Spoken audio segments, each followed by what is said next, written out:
If all you ever do is stand in the mirror and say nasty things, is there any wonder that when you get naked in front of someone else, you think they're going to be thinking those things? So much of it is about culture of perfectionism. This is what it should look like, and to the point that some people just would rather just avoid the whole thing altogether. We've got Kate Moyle. She is a psychosexual and relationship therapist. It's easy to brush under the carpet, but one element of your health is your sexual health. Sex and mental health and sex, they have this back and forth relationship, and it's just something we can't ignore. Low body confidence equals low sexual satisfaction. We definitely hear it from women. Deep down, they don't feel attractive, they don't have a sex life anymore with their partner. I hear the same thing from people again and again and again. I'm broken, I feel so ashamed. People really delay if they have any concern. That is a problem, and it has health consequences. People are more stressed for having less sex. Is there a cost here? We like to separate and think that sex is unaffected by everything else. Everything affects sex. I'm Jamie. And I'm Stacey. And this is the Body Smart Podcast. And we are women's weight loss experts on a mission to empower you to feel in control of your health, your life, your weight. And one element of your health actually is your sexual health, which is easy to brush under the carpet and feel like, it just happens. But we are cutting the BS with that today. We have got an expert on the matter with us. We've got Kate Moyle. She is a psychosexual and relationship therapist. She's also got a book, The Science of Sex, and she's got her own podcast all about the topic. So you are in good hands. We are going to cover all the things that our clients ask us, all the kind of struggles that we see in the DMs all the time where body confidence really has an impact, lifestyle factors, living a busy life, menopause. So much to cover today. I don't even know where to start. I guess the thing we'd like to open with is, what do you think is the biggest thing that impacts on women's sex life in 2024? God, not just women's, but I think everyone's stress. I honestly think that we are living in this kind of really productivity-focused culture. We are sleeping less, we're doing more. And then we expect to get home and kind of move into this sexual headspace, kind of like that. And it's so hard. We're on our phones all the time. We are constantly being pulled in these different directions. And sex does require a bit of headspace, something I talk about, switching off to turn on. And if we're permanently distracted, it's quite hard to suddenly then start thinking about sex or get into bed and think about anything apart from going to sleep or what we're doing the next day. And I think that it has such a big impact. Yeah, I totally agree. And I think because we're so busy, it just feels like another thing to make time for or another thing to do. And especially if you've got kids, you've got a busy job, you're running a household, it's like pretty low down on the list for a lot of people. Yeah. So many people describe that though, feeling, and particularly we see this with parents of young children, is it just doesn't feel like a priority, or it feels like a job or a task or something that I have to do. And we know that also that's because of how desire works. But there's this sense of, okay, that's something I've got to remember to put on my list of things to do, or something I've got to remember to prioritize. And that might feel really different to the start of a relationship when it was just something that we didn't really have to think that much about. And that's not necessarily a bad thing. It's an indicator that sex has changed or desire has changed, which is what we expect, but it's not what we hear being talked about. And so, as experts in the field and people who read the research and know how the science works, we know that. But in general, the standard kind of social expectation of sex is that it's spontaneous and that desire is this kind of, we walk through the front door and tear each other's clothes off, and that it's meant to be like that all the time, and that if it changes, that's a problem. And we just know that that isn't the case for most people. Yeah. It is what people still perceive and want, though, isn't it? You'll watch a film or a TV series and you'll see somebody like ripping the clothes off and you'll be like, oh, like that's, why doesn't our relationship have like that lust anymore? Or why is it just when we're on, I guess, holiday or vacation? It's like, we'll probably just come back to what you said, like you're probably not as stressed and you've got a bit more time with each other. A big one on this, and I've had resistance to doing this because I can at times when I'm very busy, methodically book out my week to the hour. You know what I mean? But I've always had resistance, and I know Steph has as well, of like booking in time to have sex. And I know that's sometimes advice that people give. Like, what are your thoughts on that? Because priorities are typically just something that if you do prioritize something, you will make time for it. But if you're not making time for it because you believe it should just be spontaneous, but then it never happens, like how does that then fit in? Yeah. What I don't recommend is scheduling sex, but I do recommend scheduling time to be together. And within that time, you can do whatever you want, but have physical connection, focusing on each other, connecting. And the reason I don't say schedule sex is because if sex is a problem for you, or if it's currently difficult for you, what that's going to do is create pressure, anxiety, particularly with people with things like performance anxiety.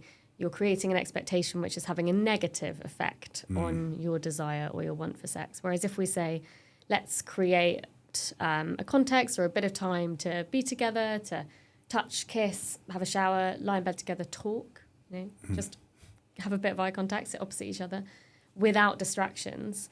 What that does is it sets up a context within which responsive desire will probably occur or has a better chance of occurring. And those are the things that we want to platform as couples. But the intentionality bit is massive. And we know that couples that report really enjoying their sex lives and that their sex lives are continually feeling good and feeling satisfactory is that they are nurturing it, they're prioritizing it, they are intentionally doing something about it rather than sitting back and saying, I just thought this would happen, or we just thought this would work itself out, because it doesn't.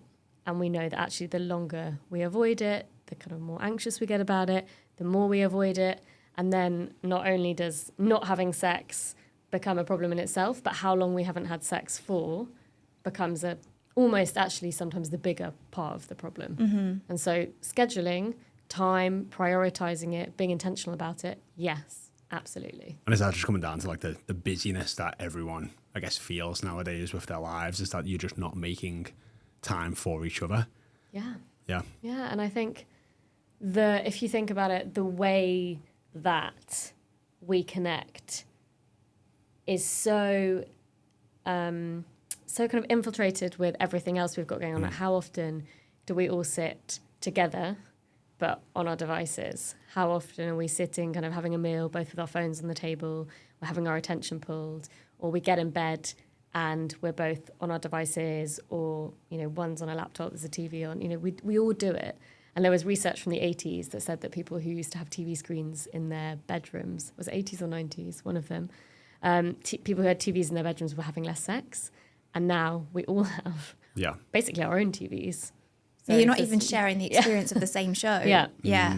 And I think that does have an impact because we miss the cues that exist between us socially, things like eye contact, reaching out to touch each other, questions, social. We miss those things, and those are invitations for connection a lot of the time. And so being a bit more disciplined about that, or setting rules perhaps as a couple, being like, one night a week we're going to turn our phones off an hour before bed, or put them on flight mode, or leave them outside the door, or we're going to set a rule. So in our house, the rule is no phones at the table in meal times. And it just is being a bit disciplined about it, because our phones became our primary partners and our primary relationships by accident without us really realising. If you think about it, 15 years ago, we didn't take our mobile phones with us everywhere, or maybe a bit more than 15 now. But now we don't go anywhere without them, not even to the bathroom for most people. Yeah, I was saying this a while ago. I used to say on a keyboard, if you were like on MSN, you'd say like AFK, which meant like away from keyboard. And then people just stopped saying that because we're never away anymore. Yeah. It's just permanently away for us. Good old MSN Messenger. But no, that's it. There was like I did the same with the dinner. So we'd leave our phones in a different room, and because I am just so switched on all the time with business, if we ever go out for dinner, I put my phone in Steph's handbag on purpose. It's not even on like the table as a distraction that allows me, and even if sometimes you're like, oh well, if we just ask a question, it's like, oh, should we just Google it? It's like, why don't we just try and figure it out ourselves and just, have a laugh about it? And it does make a difference. And you do see it, like you go out to a restaurant, and definitely with some like younger couples, they just seem to like, they walk in together and then they sit down and like they're both on the phone. And they don't talk. Like, I'm like, it's weird. I guess it feels sad in a lot of ways, because it's like, surely there's got to be a cost to that. Well, no generation now will grow up without them. So we are one of the last generations that grew up without smartphones and didn't have them, didn't have devices as part of our childhoods. And I think that there's something about then we don't learn to exist without them, but there's something about the hyper-connectedness, but the irony is it's a barrier when we're in person with someone, but we're hyper-connected with everyone else. And that's one of the problems when it comes to sex, and one of the things that we've seen from the NatSal survey, which is the biggest survey that we have of UK sex lives over the last 30 years, is every 10 years, which is how often the survey's done, people are reporting having less sex every decade on decade. And technology is one of the obvious pointers for playing an increasing role in that. And is that like also like effects on hormones and stuff? Because we're seeing like the same things with like men's testosterone levels. Is that, you know, every decade as well, we're just seeing like it just go off, or just massively sort of decline. And that's obviously, you've got stress, you've got phones, you've got distraction. Why do you guys think that is? I haven't heard The that. testosterone, or There's a couple. a lot of lifestyle factors, isn't there? There's ultra processed foods can play a huge part in it. Lack of sleep. There's sleep plays a huge part. I think Matthew Walker opens his TED talk and says, it's like testicles. He's like, men's testicles are like 30% smaller when they get less than 6 hours sleep. It's just like, it's some ridiculous stat like that. And it's like how much that plays. So then if people are on their phones late and they're getting poorer sleep, it's affecting the testosterone levels. And then there's also how much of the pill is in the water nowadays, and how that's disrupting people's hormones, and the amount of plastics that we basically consume, the amount of foods. So it's all disrupting our hormones and many other systems inside our body. There's a lot of endocrine disrupting chemicals as well in like shampoos, cleaning products. Yeah, so it's there's a wide cast of things that are having an impact. And then physical activity's got to be a huge one. Like we're just not as active as we once were. You know, people are doing 3,000 to 4,000 steps a day. Most people work behind the computer and they're not doing a labor-driven job. So there's a lot of things at play there. Just to come back to the scheduling time thing, it like you said, is just something that sounds a bit icky, and like a lot of people don't want to do it. So if somebody's listening and they're like, oh, maybe I should give it a go, what are we talking, like once a week, a couple of times, once a day? Whenever you can make it work. If it feels too icky, to use your word, or too challenging to say, okay, once a week we're going to do this, why don't you just say, okay, look, this month, why don't we block 90 minutes or 2 hours just to be together, just us, or when the kids have gone to bed, or when they're at granny's, or when we're both maybe working from home one day and we can finish bang on 5 o'clock, and just set a couple of hours and agree to do nothing, agree to just be together and see what that's like. And we might, even if we've been in a relationship with the same person for years, feel a bit uncomfortable and a bit weird and a bit awkward about that, because it's something that we haven't done before. But if you make it a practice, then you're likely to get more comfortable with it and actually really enjoy it, I think. And even just a chance to wind down and to do nothing together. It's something that so few couples do nowadays. And it's obviously, it's really difficult for lots of people. You've got a lot of people where two people are working jobs full-time, potentially different schedules, people doing shift work, so they're kind of crossing over and seeing each other for maybe an hour a day, if that. There are so many factors alongside stress, parenting, etc., caring for older parents or relatives. You know, there's so many factors going on. But I think what we see is that a lot of couples, particularly in long-term relationships, they're having sex at times where they're basically in the same place at the same time. So it tends to be in the evenings, getting into bed when they're both getting into bed at the same time that evening. It tends to be about convenience anyway, rather than anything else. Evenings, like, are the worst. Like, my husband knows there's just no point trying on me in the evening because I am wiped by like 8 o'clock. So we actually, what you just described, that lifestyle is our lifestyle. Like, he does nights a lot. We both have really busy jobs. We've got a 2-year-old. It's constant. Yeah. So we actually have like nap times, which is one of the reasons why I'm like, oh no, nap times are going to disappear at some point. But nap times is like our times, like on the weekends or if he's on nights or whatever. And then we've started like setting an alarm at 6 a.m. Nate wakes up at 6:30. So we like have half an hour together, like not on our phones.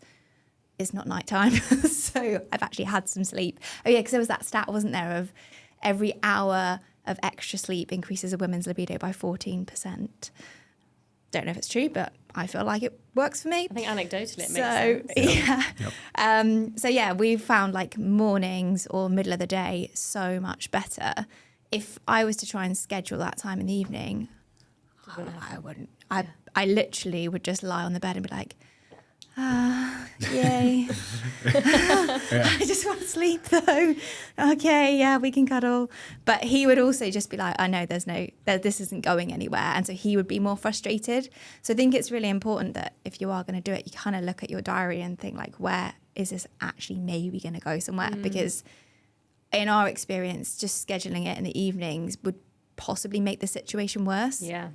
And that's you've done exactly what we're talking about, which is making it intentional and putting the time aside and making it work for you. And often I work with loads of people with young children, and often it might be, right, the kids go to bed at 6:30 or 7. So from 7:15, we're going to have an hour together, and then we're going to have dinner afterwards, instead of the usual routine of like kids down, have dinner, go to bed, get into bed really tired. And often when we think about getting in the mood for sex, it's this idea of kind of coming back up. And if you think about that wind down routine of going to bed in the evening, you're brushing your teeth, you're washing your face, you're thinking about going to bed, what you're going to do tomorrow. You're on the kind of way down, and then it feels like such a bigger effort to kind of bring yourself back up. And so you've looked at your schedule and you've said, right, this is the time that also now you know is working. You have a positive association with that time, and then that can create anticipation, which can mean that it's a boost for desire. You're thinking, okay, that's going to be really nice, right? You know, we've got that 2 hours this weekend or whenever it is. And that's and now you've associated that with being a good thing. And that is also a predictor of increased desire, because it's more satisfactory. And like anything in life, we like to do the things more that we enjoy. Yeah, actually, I want to ask a question about the late night sex thing, because I don't know if it's a cliche, but definitely my husband, if we have sex, he falls asleep. If I have sex, I'm like wired. It's not going to improve my ability to go to sleep. That's one of the other reasons why I'm like, no way, mate, if it's 10 o'clock at night. Is that a thing that's different between men and women, or is that just a me thing? Well, typically people do feel sleepy after sex because we have this big neurochemical release after sex and after orgasm. And though that kind of cocktail of neurochemicals do make us feel relaxed, make us feel sleepy, make us feel connected. So most people have that kind of sense of kind of falling into a more relaxed state after sex. Also, I'm just weird. I didn't say it, you did. You do actually see that as well. I think I've spoke to some of the team about this as well, who wear whoops, and you do typically have you get better REM sleep. Your HRV is typically higher if you've had sex maybe just before sleep. And that's like some of the data that's been able to show that off, which is going into deeper sleeps, better sleeps. And now HRV is higher the next day as well. Yeah. Well, a lot of people masturbate sometimes to go to sleep, or because they want to sleep better, or because they can't sleep. And it's because an orgasm can be associated with that sense of relaxation, sleepiness, kind of calm. And it's not an uncommon thing for people to do as a part of their self-care routine, or because it helps them to go to sleep. So we're talking, you're saying about some of the biggest impactors are stress, but then we're saying something like sex or even masturbation is going to be something that relieves stress. So is there a cost here? You know what I mean? People are more stressed for having less sex. Well, we know that. So Emily Nagoski, who's an absolute icon in my world, in her book Come As You Are, talked about how something like 80% of people, when they're stressed, their interest in sex, their desire for sex decreases. But for kind of 15 to 20% of people, it increases because they've associated it with being a stress relief for them. Now, we know there are health benefits of sex, or stress relieving benefits, that it can have a positive impact on cortisol levels, that pleasure is good for us, and that it can be an act of self-care, that we can have that sense of kind of I'm sleeping better, that it's aerobic exercise. But when sex is a stressor, so it's causing stress or it's causing anxiety, obviously it's not going to be having such a positive effect. And we know, because of this kind of what we call bidirectional, which is a fancy word for kind of in both ways, direction of sex and mental health and sex, that they have this back and forth relationship on each other. And it's just something we can't ignore. Yep. But so often I think we like to separate everything out and think that sex is unaffected by everything else. Whereas we know that sex is in context. So everything affects sex. So Yeah. as you're saying, if you're really stressed, but you know that sex feels like a great stress reliever for you and your partner is up for it and in the mood, then great, and it's doing its job. If you're feeling really stressed and you're really distracted and your partner kind of starts kissing you and you think, okay, that's what they do when they're interested in sex, but I'm really in my head and I'm thinking about that meeting I had, but you know, I want to have sex with them, so you kind of start, but then you're struggling to get aroused because you're completely distracted by your thoughts and what's happening, then you're going to be in a completely different place psychologically to your sexual space. And then you might struggle to get aroused. It might not feel so good. You might struggle to orgasm. And you might start thinking, okay, what's going on there? Is this about my partner? And then it's starting to create a stress. So what's your advice in that situation? Because I think so many people listening will resonate with that situation you described. I definitely can. And it's really hard, even when you know that that's what's happening, to just be like, no, just let it go, just go with it. Because I've tried before being like, I know if I just go with it, I'll get in the mood and I'll enjoy it. But sometimes it's just like a block. What do you recommend? Yeah, and what you're describing there is responsive desire. So what I hear from people so often is, I never think about starting sex or having sex kind of out of the blue or randomly. But when I have it, I know I really enjoy it and I really like it and it feels really good. So why don't I want it more? And it's that kind of getting into the sexual headspace thing. But one of the biggest gifts in our sex lives, and it's one of the most basic things, and it's free to all of us, is our attention. And when we're really distracted, but we want to have a sexual experience, what we need to do is to get back to the sensations that are happening in our bodies. But that, again, is a basic mindfulness practice. But part of it is that we think, once we start having those distracted thoughts, that in itself is a problem, and then we start to worry about it. And so the one thing I would say is just try not to worry about it. Know that we have thousands of thoughts every day and that it's unlikely that sex is going to be kind of perfectly protected from that. But to try and get back into your body and notice what's happening physically for you.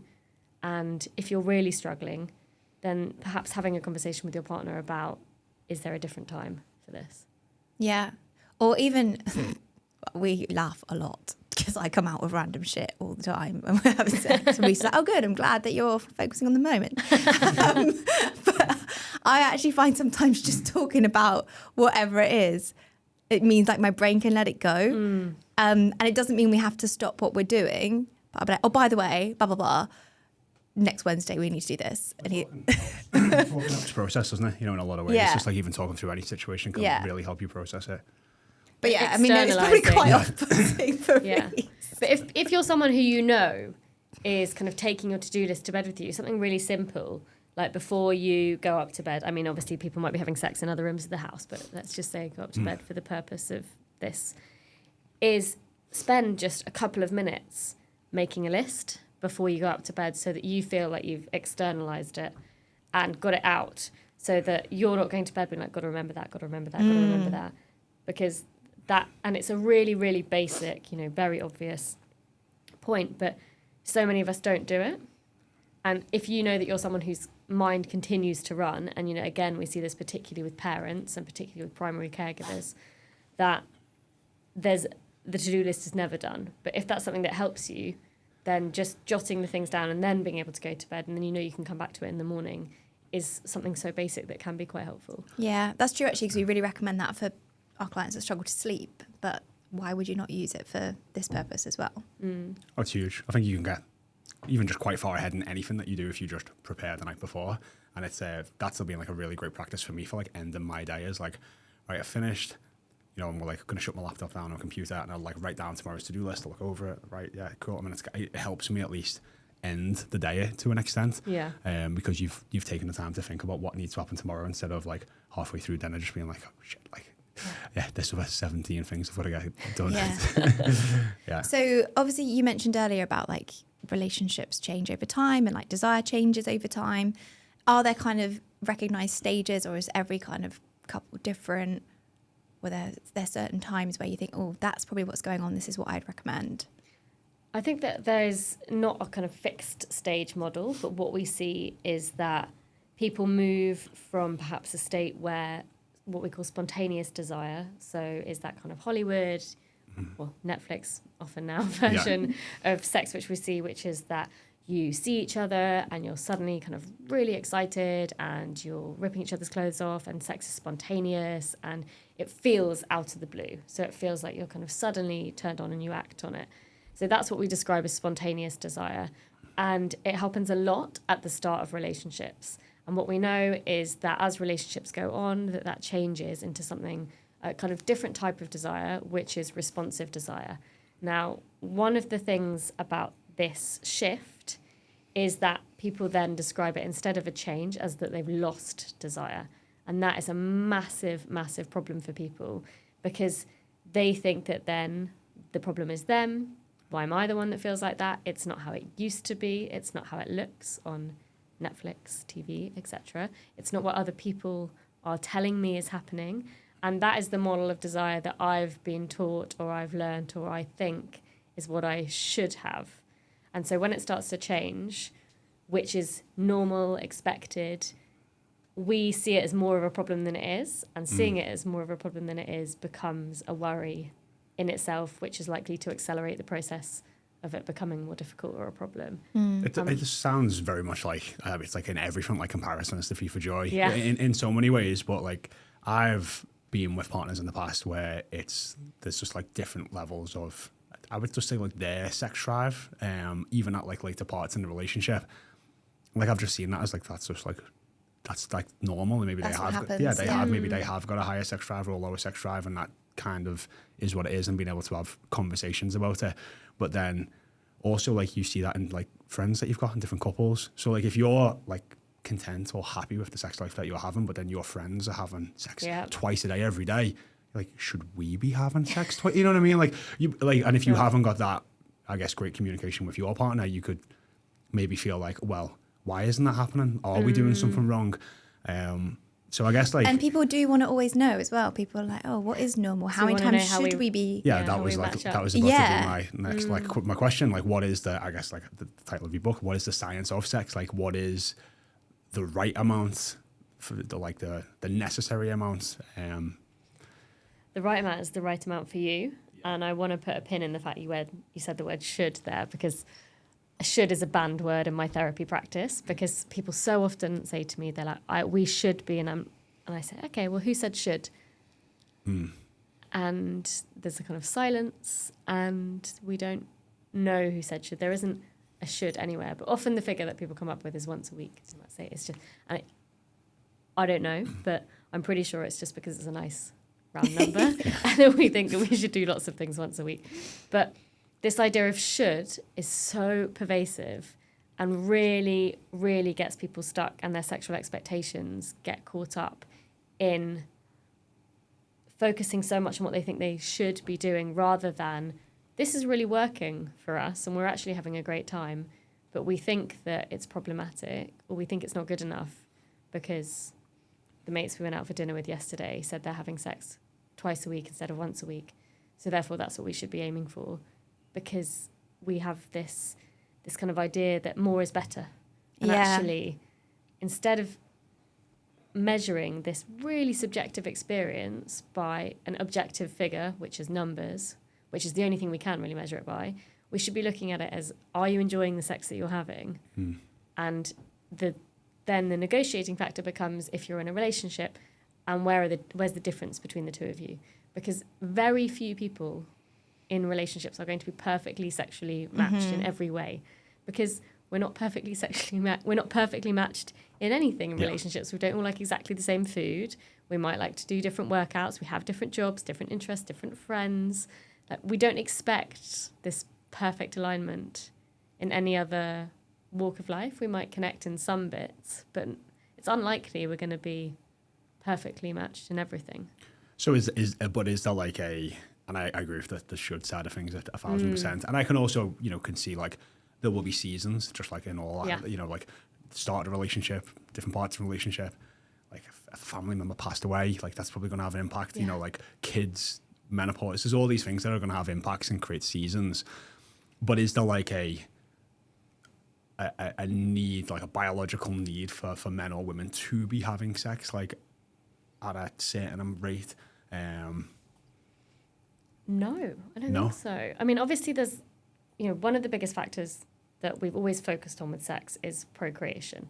Mm-hmm. And that's what sex education has always been about, is about reproduction. And there's obviously that factor. But when we think about factors outside that, so why are people having sex?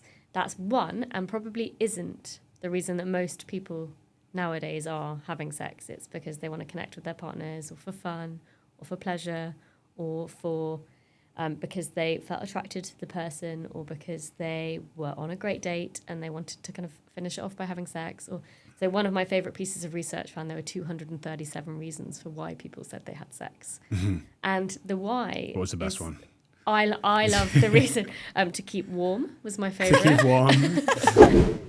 Did you know we have an award-winning one-on-one coaching program designed especially for women aged over 30 who want to lose between 15 and 60 pounds? Just like this podcast, our Body Smart method cuts through all the BS out there and brings together the latest weight loss science to fast-track your weight loss. So if you want to lose 15 to 60 pounds in the next 6 months, guaranteed, or you don't pay, apply at bodysmartfitness.com. There's just so much in it which is about the why. Yeah. And if we go back to, basic kind of evolutionary terms, which is, yes, the survival of the species, of course, there's going to be a bit of that. And we know that because people still really want to have children and are continuing to have children, but there's such a huge social part of that. It's not just evolution. But it's about what we get from it as an experience. And obviously my job is helping people with when they're not getting what they want from it and what they want to change or what they want to do differently. And it's because it means so much to us that it can become so problematic, or it can become so upsetting or so distressing or so great. I think that's a really important point, because it can become this thing that feels like this big problem in your life. And we definitely hear it from women, especially when they come and join us, of like that's maybe a reason they want to start making changes in their life, because deep down they don't feel attractive, they don't have a sex life anymore with their partner, they feel like they're growing apart from their partner because of that, and it's like affecting the rest of their relationship because of that. But it's not something they would want to talk to their partner about. Yeah. And they don't want to talk to their friends about it. And it's only after like really getting into a deep conversation with a coach who's like, yeah, but I really need to understand why you want to put this work in, you want to make these changes to your life, that they'll eventually kind of own up, in inverted commas, like it's something to be ashamed of. So why do you think it is that even though we recognise how important it is and the benefits that gives us, we still feel like ashamed to want it? And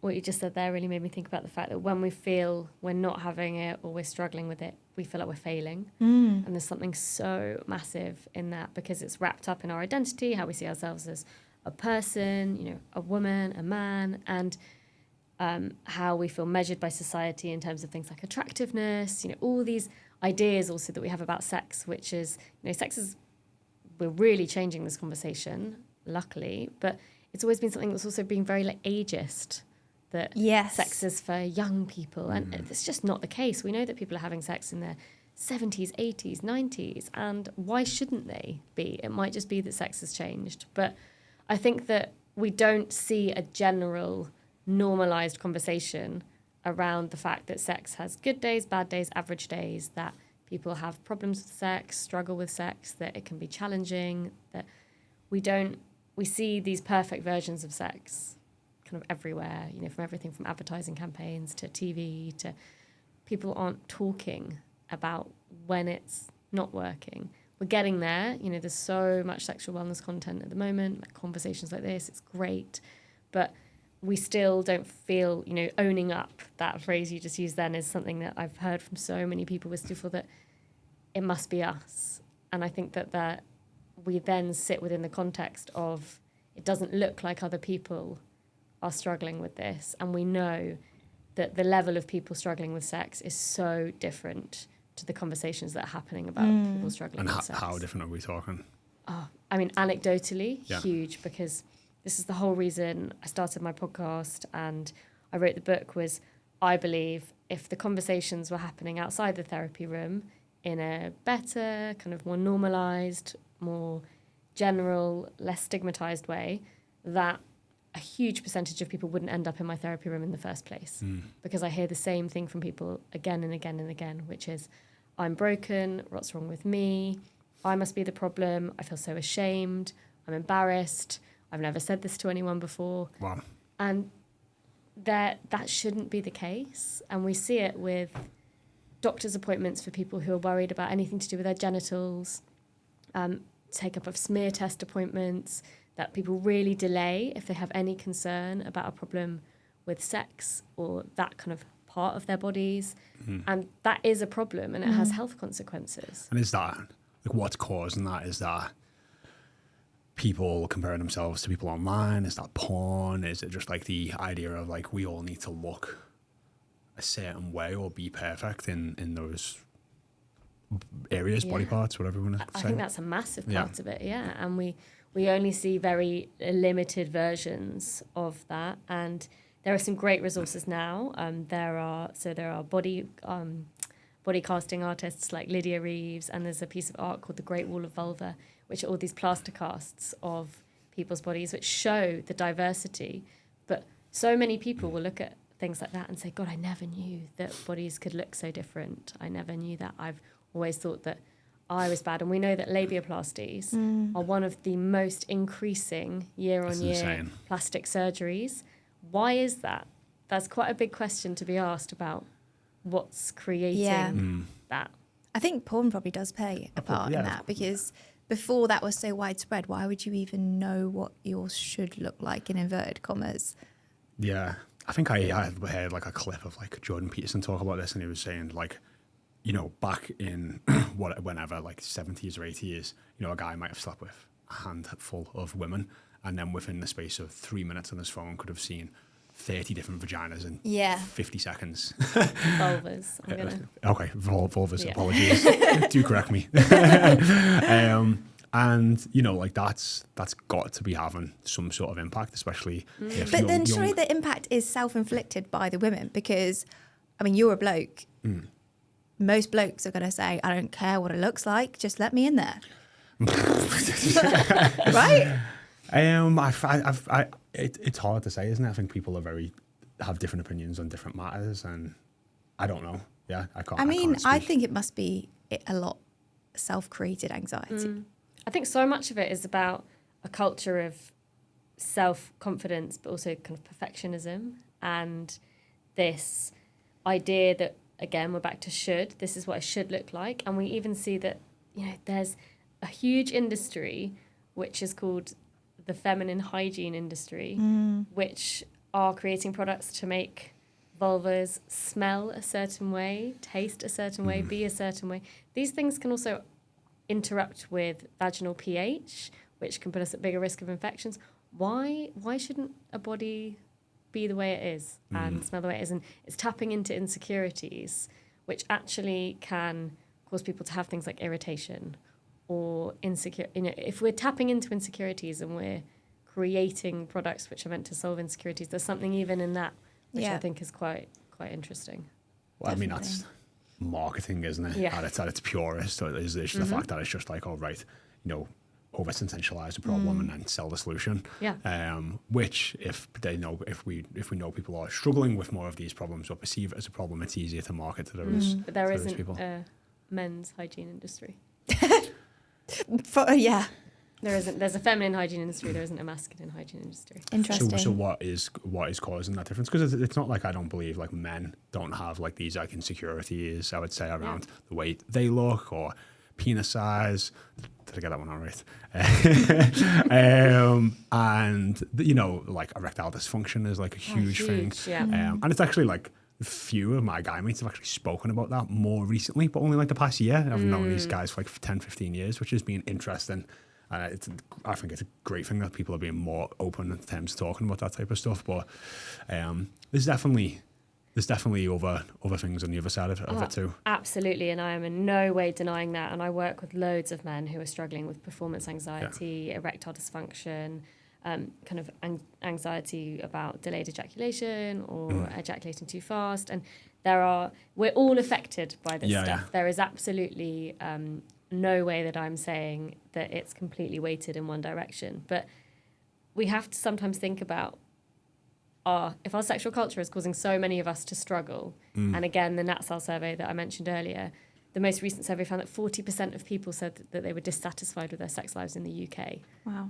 And is that in relationships or just everyone? Oh, I don't know the answer to that. I think everyone surveyed, of which it's one of the biggest surveys with thousands of people. But there's something, what other part of our lives would we accept that 40% of people surveyed are dissatisfied? It's interesting though, because it does tie into the work that we do, which I would say probably more than 40% of people are unhappy with their body image. Okay. And when I was looking into researching the episode, there is very little science out there or like studies that have been done that put the two together and say, oh, low body confidence equals low sexual satisfaction. And all the studies I could find were about sexual dysfunction. Yeah. Not just like a general person who hasn't got like pain or like any of those medicalized issues in inverted commas. And there just doesn't seem to be an interest of like researching this, but in my mind it's pretty obvious like the two would go together. Totally. I mean, when you perceive yourself as looking good, you feel good, don't you? Yeah. And that gives you more confidence, and then more confidence can, I would imagine, like help with your sex life in a really positive way. Definitely. Like I personally can tell the difference if I'm like eating well, like working out regularly, feeling good in myself. I can see a marked difference in my libido. But whether that's because of the physical impacts of the choices I'm making, and like, I've got more testosterone because I'm lifting weights and like I'm eating better, I'm sleeping better, or it's mental, I don't know. But it's definitely something, women do have that as a reason for wanting to change, to get healthy, to lose weight, is because they want to have more confidence, because they want to feel more attractive. So even if there isn't research to back it up, I think we can all agree that there is a knock-on effect. With your work, do you find yourself working on people's body image to help them enjoy their sex lives more? Yeah, and it's all part. I don't think we can separate it all out. It's all part of the same thing. But what people won't often come into the therapy room with is, I'm struggling with my body image, and therefore I think that's what's impacting my sex life. Bear in mind, I'm specifically just a psychosexual therapist, so most people are coming in with the sexual problem first, and then what we might get onto is actually, I feel really uncomfortable in my body, I don't feel I'm deserving of pleasure, I don't like my body, I have body insecurities, down to the kind of details of I don't like my vulva, or I don't like my penis, so the conversation we just had, through to I feel like I've always been criticised for my body. I feel like I don't fit in with society's expectations. I don't feel able to enjoy it. To when I have sex, all I can think about is how my body looks to my partner. And that's a big thing. I've worked with so many people who say I can't have sex in certain positions because all I can think about is how my body looks from that angle, or what is my partner thinking. And when we are in that really distracted state, because we're focusing on our thoughts or what we think our partner's thinking, obviously we're not focusing on the pleasure that we're experiencing in our body. So that really just makes me dead sad, like hearing you say all that, because it's just like, it's one of the few present pleasures of life, isn't it? Like, where you can have this connection with your partner, and if that's like the mental just load, that's going on in your head while you're going through that, it's just like, it's just taken away from it, from something. And the other person picks up on that as well. So like the other person generally would be aware that you're not fully relaxed, enjoying the moment. And so it's like both of you suffer, which is so sad. And in its mildest form, we might be a little bit distracted, so experiencing our pleasure less. So we have less physical arousal. So arousal and desire, arousal, the body and brain's process of preparing for sex, so things like erections, increased lubrication, increased blood flow, sensitivity, etc. Desire, the motivation and the want for a sexual experience.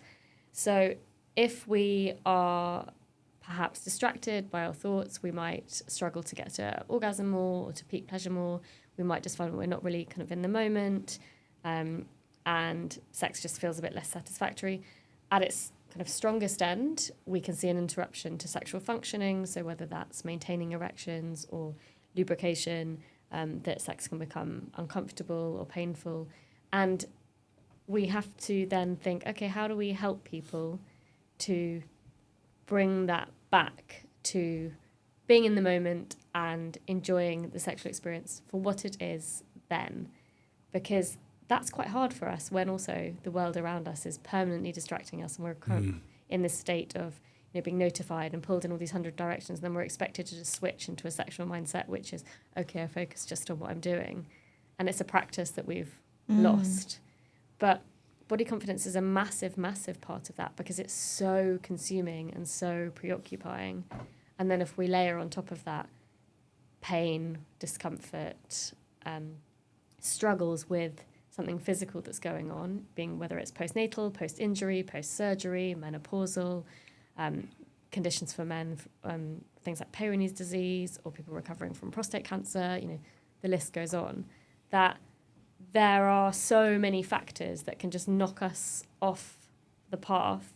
And if we don't know how to talk to our partner and explain or do something a bit different, then we become stuck in doing the only thing that we know how to do. And actually what we should be doing at that point is adapting the sex we have or the conversation with our partner, and just changing things a bit to make it better. And that is also totally fine, but isn't something that we see people doing or we think might be available to us, we feel comfortable saying. And so then we get stuck in, okay, we'll just keep doing the thing that we've always done. But then it's rubbish, and then you don't want to do it. But we're and then not you get enjoying that, it anymore. that other problem that we talked about, which is then you have big gaps, and then it's this whole big thing. And then you don't want to do it so much, and we see an impact on desire. Yeah. And so if somebody is struggling with their body confidence, what kind of tips do you have for them if they want to connect with their partner, but that's a block at the moment? If you can, one of the first things I would try and do is just have a chat with your partner and just say, I'm really struggling with this at the moment. And what they will probably do is try and reassure you and say, you know, like, I don't see that, or but it's not, it's about you and your relationship with your body. And so try and work out a way that might make you feel more comfortable. And one of the things that you can do is try and focus on the sensations that you're experiencing in your body. So thinking about what are the things that do feel good. So is it putting like a really nice, sounds so basic, but putting like a really nice scented moisturizer on your skin so that you've got something which is a sensual cue that kind of physically connects you to your body, wearing something that feels really nice against the texture of your skin. So like a kind of silky camisole or something like that. So these sound basic, but they are little ways of helping you just to feel more comfortable. And comfortable is the state before confident. And is it changing the lighting? Is it something basic like having a shower before you get into bed? Is it about spending 5 minutes just listening to a piece of music that makes you feel sexy, or some audio erotica, or whatever it is that helps you to get kind of into your body?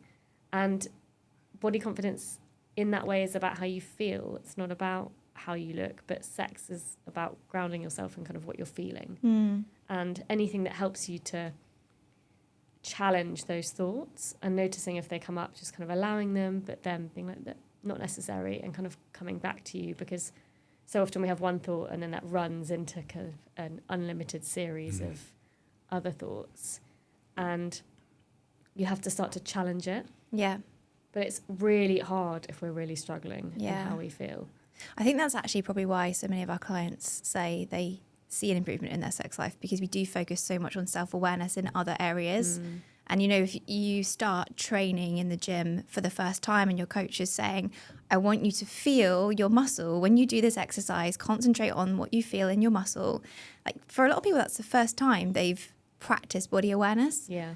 And if that skill is new to you and you can then feel things that you didn't before, that actually translates really well. I think it's something, like you said, we've lost the idea of being present in our bodies or connecting to our bodies or spending time or being bored. Yeah, even like nobody's bored anymore, are they? You know, it's just, it's permanent distraction in so many different ways, which isn't, it's not good. It's that you definitely need a break from it. You know what I mean? Like going for a walk sometimes without your phone or without listening to a podcast or doing something else. Even though people could be listening to this on a walk. But even basic stuff like getting to know your body. So many people, and we see this particularly in women, haven't got to know their body sexually or sensually. And the step before that is it something really basic like that kind of, it sounds really cheesy, but kind of mindful moisturizing, where you just spend 10 minutes a day or 5 minutes a day or whatever you can, putting a moisturizer on your body and focusing on the sensations in your body for what they are without passing judgment on them.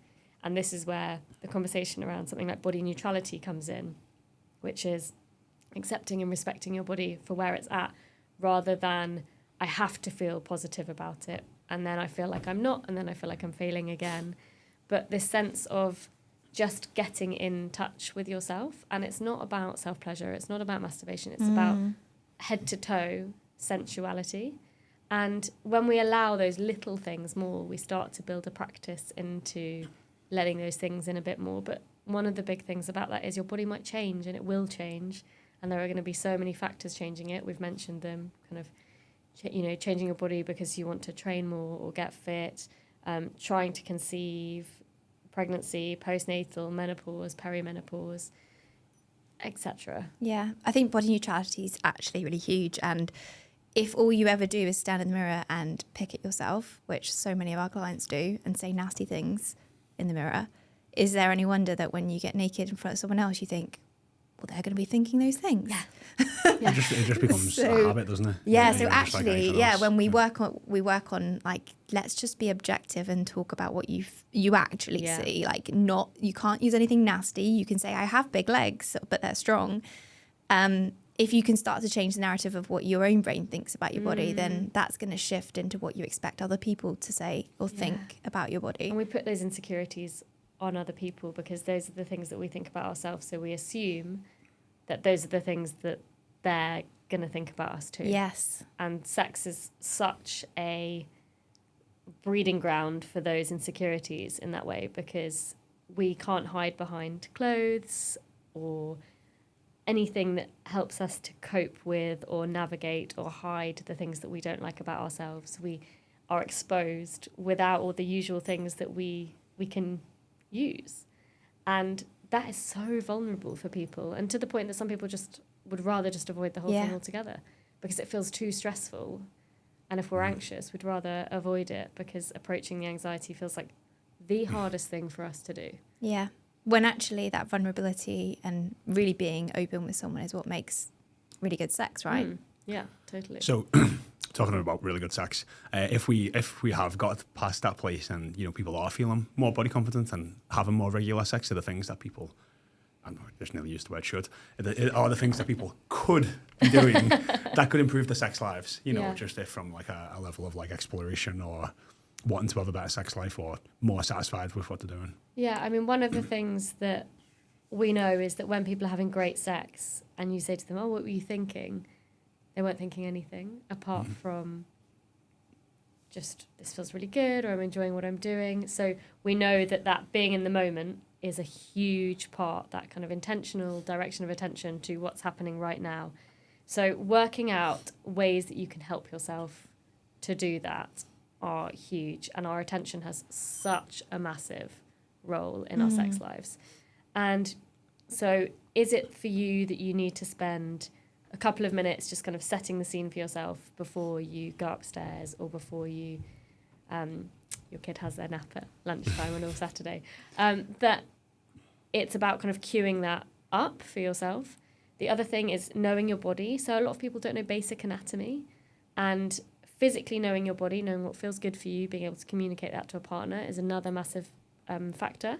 But if you're someone who struggles to get in the mood for sex or to kind of get in the right headspace, work out what helps you and try it and do it. And I think that they're really basic things, but so many of us didn't get the sex education we wanted. And what we feel like as adults is that there isn't a way that we can get it. Whereas one of the big things that I talk about is sex education across the lifetime.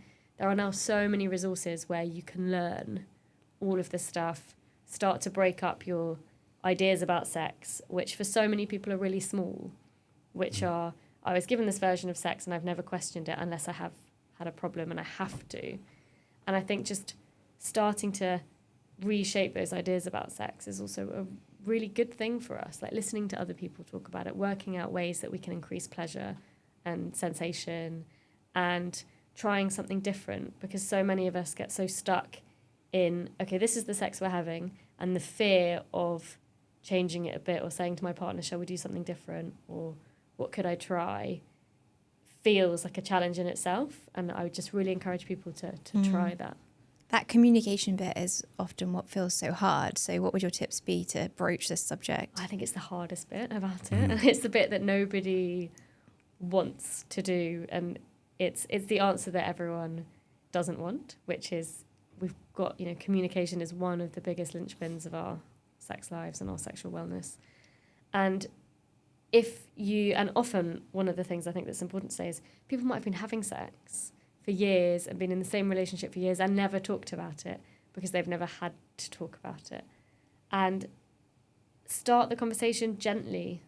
Send your partner a podcast, an article, a TED Talk, whatever it is. Say, I listened to this today, what do you think? Or do you think that we could try something new together?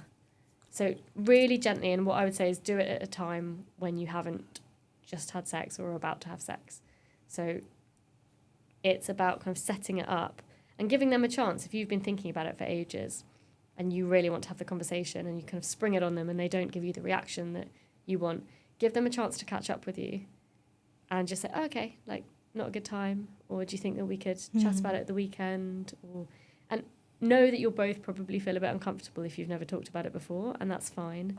And you can laugh about it. I think one of the things is we're mostly having sex for fun, and it becomes so serious, and we get so caught up in the idea that if we have to talk about it, that must mean there's something wrong or problematic. And actually, I would argue the complete opposite. The opposite, yeah. Well, like anything else that is not going well, you would look for help, ask for help, talk about the problem, like get advice, try something else.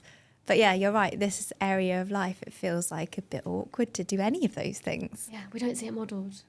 And also you think about our first conversations about sex, they're always a bit uncomfortable, a bit awkward, or, and I often talk to people about kind of how they learnt about sex, and they say, oh God, I just remember like how kind of awkward my mum or my dad was, or the teacher teaching us was. And we kind of carry that with us, and it's nobody's fault, because often parents are just doing their best to have those conversations and they haven't had those modelled well. But then often we don't challenge the idea or the feelings of awkwardness. Most of us don't think, okay, well, I'm going to go and sort this out myself or find the answer myself in a way which is a kind of deep dive into the topic. So we've actually probably got quite a few listeners who have got kids coming up to that age of like, oh, they're going to ask me this question and I don't want them to. What would your advice be of how to broach the subject or how to answer those questions? I would say firstly, it's not one big conversation. It's hundreds of little conversations. Resource yourself first. So listen to some podcasts. There are some great sex educators now educating parents and kind of answering parents' questions. So feel a bit more equipped. Be curious, why are you asking me that? Or is there a reason that you wanted to know that? Did something happen? Or just try and allow the space for it, because so many of us, I'm a parent and I talk about this for a living and it still makes me a bit panicky. And that sense of, I need to know all the answers right now. And also I think being able to say, I don't know the answer to that. Can I look it up and come back to you? And I think if you feel better equipped yourself, then you'll be better equipped to have those conversations. You think that could be tough, though, if you have that stigma with yourself? Yeah. So then it's an even more awkward situation. It brings up all our own stuff. If your child asks it. But then also, like, I don't know if a lot of children do ask their parents. It's normally sometimes more the parents going to, sort of to the children. Like, we need to have the birds and the bees talk. Like, yeah. But, like, I guess, like what you're saying, like having 100 small chats over a couple of years are going to be much. But even the birds and the bees is the idea. It's one conversation and then it's done. Yeah.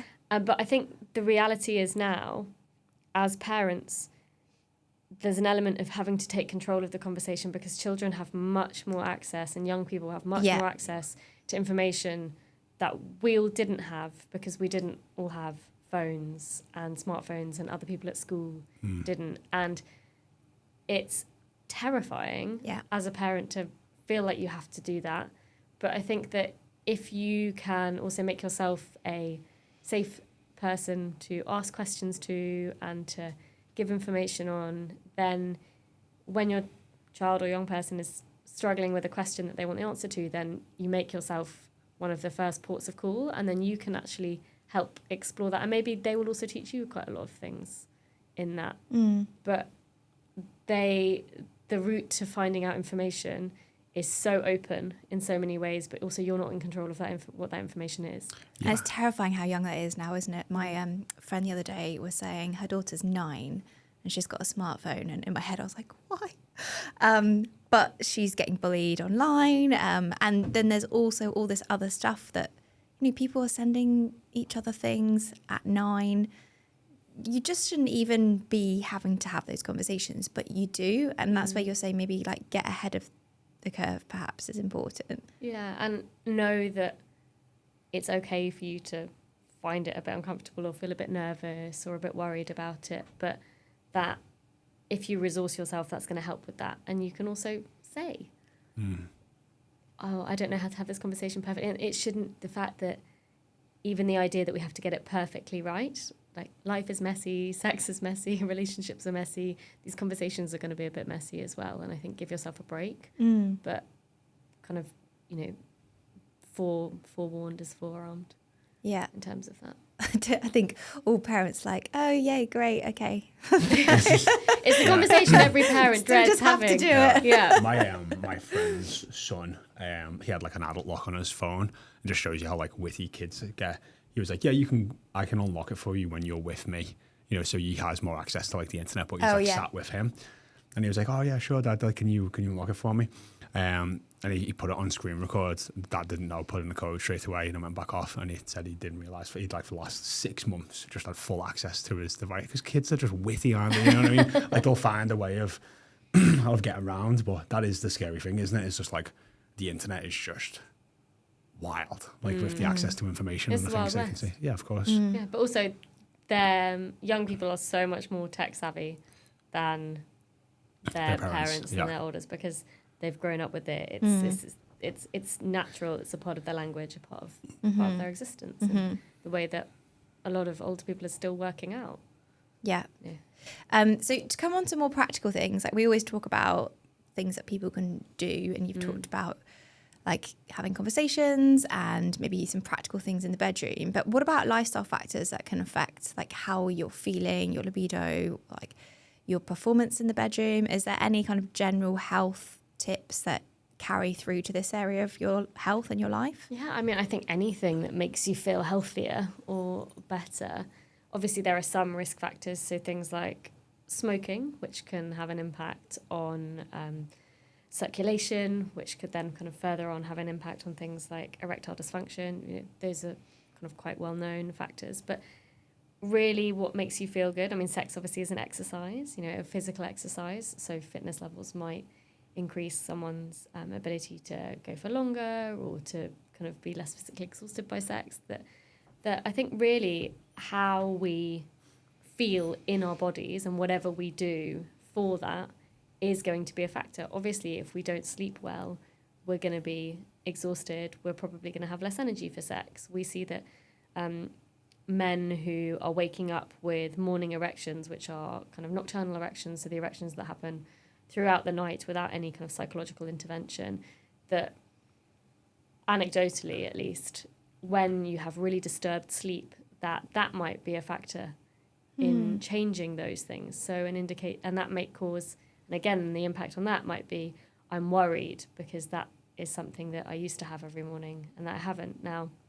Can be a sign of high blood pressure as well. There is something, if that changes overnight suddenly, or you suddenly notice that you used to have morning erections every morning when you woke up and suddenly they have gone, you need to go and see a doctor straight away about that, because that can be an indicator of other health risks.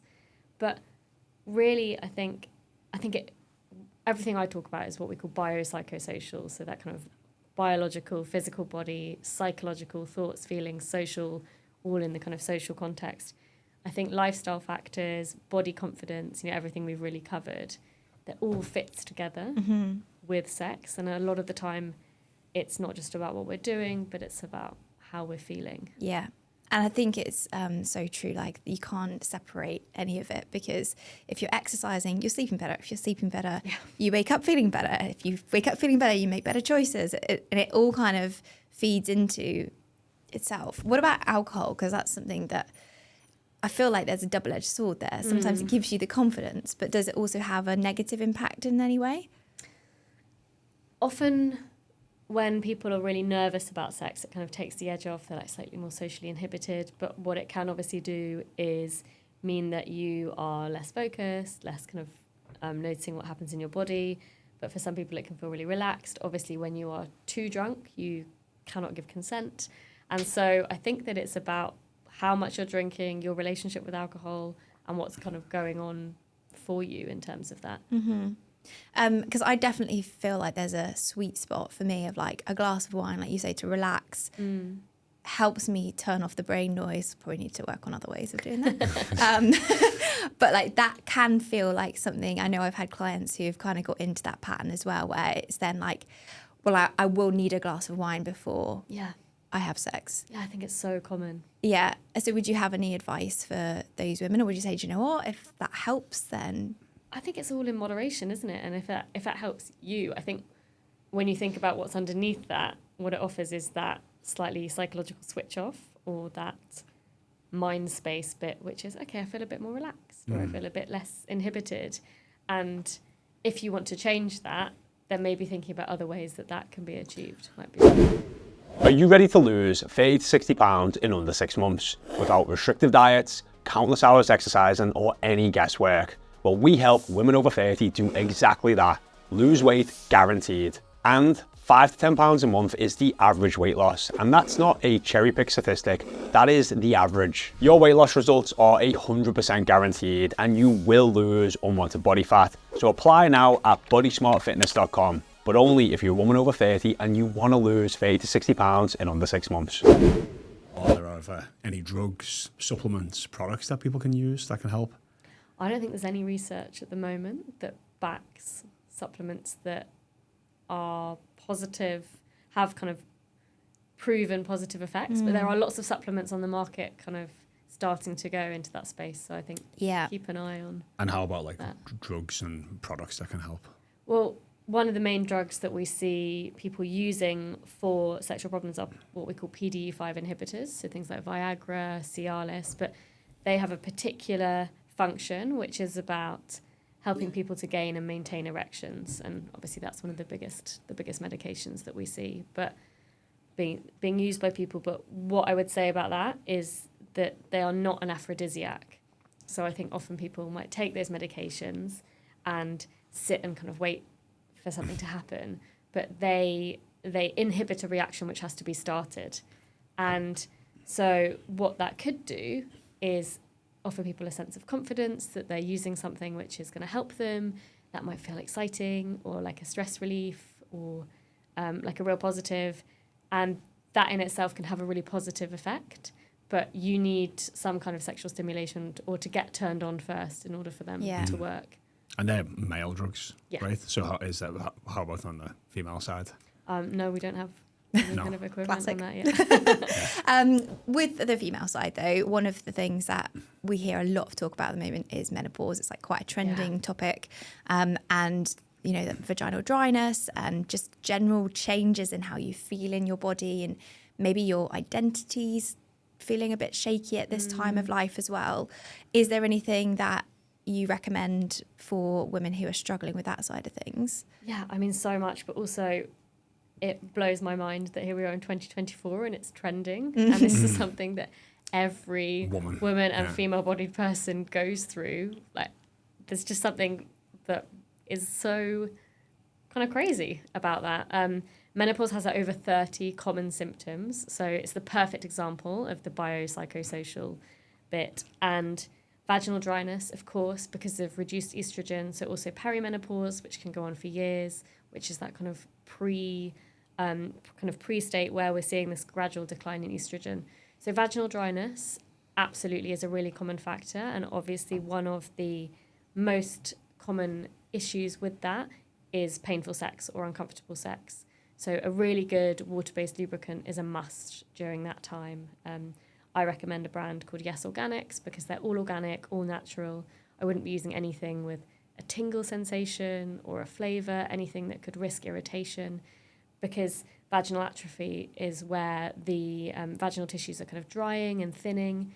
You might be slightly at risk of tearing. And so basically find what works for you and don't feel ashamed that you might have to change something. And this is where the we have to adapt sex bit comes in, because quite clearly, if it's causing you discomfort and it's causing you pain, and then you're kind of going through the approach of, right, I'm just going to push through, you're not going to want to do it more often. You're not going to enjoy it. It's not going to be satisfying. And often there's a really easy solution. And lube is such an easy solution. Really cost effective, really easy. And just say to your partner, if you're we have a real stigma about lube anyway, which is that you only have to use it if you're not turned on enough. There are so many factors people might have to use it, and I honestly think it's one of the best things that people can use for their sex lives. But if you're feeling really embarrassed or like you don't want to kind of, again, like admit to using it, say your doctor told you that you needed it. Say that a professional did and that it's to do with menopause. It's such a basic of menopause care. But like you said, the identity bit is massive, but also things like we might have brain fog, we're not sleeping so well, hot flashes, we have all of these symptoms which make us not feel like ourselves. So many people report kind of being at the top of their game, and then they start really struggling with basic tasks, and they can't get a grip on why that is. They don't feel like themselves. I mean, not feeling like ourselves is such a big part of sex, and it isn't going to make us feel really good and really great. And I think there are so many, we have to look at this kind of wide lens, which is all of this stuff is really affecting me. What can I do to help myself? Yeah, and actually, if you can keep sex as something that is a constant through this phase of life, that could be really helpful. So if you can find a way to still keep it enjoyable and something where you have a connection to your partner, even when everything else feels like it's falling apart, you've at least got like that little bit of you. That could be really powerful. But also things like sex toys can really increase the intensity of the sensations that we're experiencing. And we might need something that feels like it's a bit more to get us to where we previously used to get to quite easily. Oh, so does sensation reduce as For well some then? people, yeah, it can. And so I think that taking that kind of adapt and then do what works approach is really important here, because you are going through multi-level changes, but often it can feel like it's quite shrugged off by society because, oh, it's just this thing, everyone goes through that. But, you know, if you are really struggling to sleep, can't kind of get your brain in gear, which is also impacted by lack of sleep, you're having hot flushes, which make you feel horrible, and then you try and have sex, which is something that you've always really enjoyed, and it feels really uncomfortable. It's like a perfect storm. Yes, it's the perfect storm, and we're not giving enough attention to that. So first stop is lube. Yeah. Second stop is toys. Yeah. And I think just communicating to your partner, I know we've done it like that for ages, but it's not really working for me at the moment, or that's feeling quite uncomfortable. Can we try something different? That something like a basic phrase like that. Do not just push on doing something the way you've always done it if it's not working for you anymore. Actually, I think that's something worth discussing is like different positions, particularly if you have pain during sex. Like there's a lot of different angles available. But if you've been in a relationship for a long time, it's quite easy to just have your little repertoire and that's what you do. So have you got like a little bit of a rundown of positions that if maybe missionary is painful, try this, or... Yeah, I mean, honestly, do what works, but things that can be really basic, like putting a pillow under your hips can change the positioning and change the angle. You might find that feels more comfortable. But also another thing to flag is during menopause, during perimenopause, there is obviously still a risk of pregnancy. So please... So there are increased numbers of women getting pregnant during perimenopause, and it's something that because don't forget. just not taking birth control or choosing not to? Because periods are irregular, Right. so we're classifying menopause as a period of 12 months or over where Without someone hasn't periods, had a yeah. period for. But in perimenopause, they can be very sporadic. There can kind of be months, and then you have a period, and you might think that Yeah. you are menopausal. And it's not like we have these really clear, distinct kind of windows, or that one day you're like, oh, yep, there it is, that's it. And just protecting yourself during that time is also really important. And, you know, particularly people might be dating during perimenopause and menopause, Yeah. or having sex with new partners, and remembering that they're, you know, the kind of protection from STIs during that time or unwanted pregnancy is still really important. Yeah. I think it was quite surprising, actually. We had a guest recently. She is a sexual health consultant, and she was saying, you know, actually up to 55, you should probably be taking contraception as seriously as you would any other time. And I was a bit like, I mean, actually, when you say it, yeah, that makes sense. But I don't think maybe that's in a lot of women's psyches of like, oh yeah, I'm 52, I should still be thinking about this. Yeah. Which she said, like, yeah, she had a 53-year-old client. Oh, Patient yeah. who just had a baby, and it's just like, wow. Yeah. So it's something That'll to be a really aware surprise. of. That would definitely be a surprise, yeah. So we've covered a lot of bases today. Is there anything else that you feel like, I just want people to know this one thing and it would really help them? Sex changes. It's so basic, but I think that so often we think we start our sex lives and we're like, right, that's the sex that I've been told to have and I think I should be having and is what I've been told I should enjoy. And I think that one of the things that we should be doing with sex is treating it as this kind of slightly like fluid part of our lives where we can adapt it, and we should understand that it's always in context and that everything changes it. And so sometimes we might need to change it to fit everything else that's changing in our lives. And I just think we have such a fixed approach to sex, and so many people struggle with sex or have challenges with it because what they think they're doing doesn't match, or because it's changed, or because it doesn't match up that version. And we could undo so much of that for people if we just thought, okay, well, my relationship is different, my life is different, my context is different, my job is different. So I guess sex could be different with that too. And I think it's so basic, but for me it's so rooted in so many of the insecurities people have about sex, which tend to be around this question of, am I normal? And I think if we can just undo that even a little bit for people and say, just think about what's working for you, what feels good for you, how you might change that, even if it's a tiny thing like introducing lube. And if we can start just slightly shifting it, thinking about it in that way, I think it can take away a lot of the stigma and shame and challenges for people. How do you feel about the trajectory of that this is going? Because I think everything we've been speaking about today is like, it's a very holistic approach in all aspects of like, we need to communicate more, we need to manage our stress, we need to feel comfortable in our bodies, comfortable with our partners to have these conversations. But I think a lot of like the studies and research show that a lot of those things are getting worse. We're getting more stressed, we're being more distracted, we're having less intimacy, we're not talking to our partners as much, and things are getting like, from a net perspective, like more difficult. Yeah. And that doesn't, you know, look the best, you know, for outcomes of better sex lives. Yeah, I just don't know the answer to that. I agree with you. It feels ironic in so many. I think there's so many ironies when it comes to our sex lives. I often talk to people about the contradictions and ironies in my job, but I think we have to really focus and pay attention to the things that we need sexually, but they clash with so much of what modern culture is about.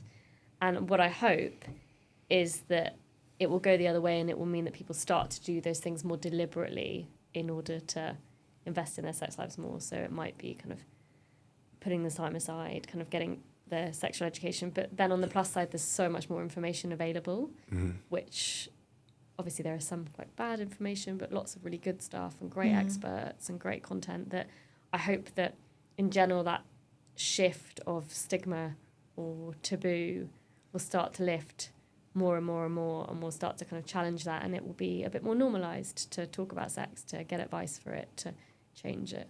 And are you seeing that, like, is the stigma changing? Like, is there more of a stigma with people who are in the like 60s, 70s compared to the 50s and 60s and right the way down generations? So has it changed, and are we seeing that it's changing? Like, are younger people more openly talking about sex with each other and possible issues, or? I think there is definitely a change, and it sounds small, but it's not. Things like TV shows, like Sex Education, which was on Netflix, those kind of shows, they create these water cooler moments where people start talking about things without talking about their own sex lives, but they start talking about sex. And I think sex is much more a part of the conversation. And you know, maybe it's because I do what I do for a job, but I have a lot of conversations with my friends and kind of people a lot about sex, and it feels like we're all able to be a bit more honest. I hope that is the case, but also I guess what I worry about is the more perfect everything looks all the time, the more then people feel like if they're struggling that they can't talk about it because it doesn't match up to what they think everyone else is doing. But absolutely, conversations around things like infertility, miscarriage, menopause, sex, you know, these factors of life which have always been very hidden are definitely starting to happen more, but probably not enough yet. Or on the mission. Yes, definitely. Yeah, moving in the right direction.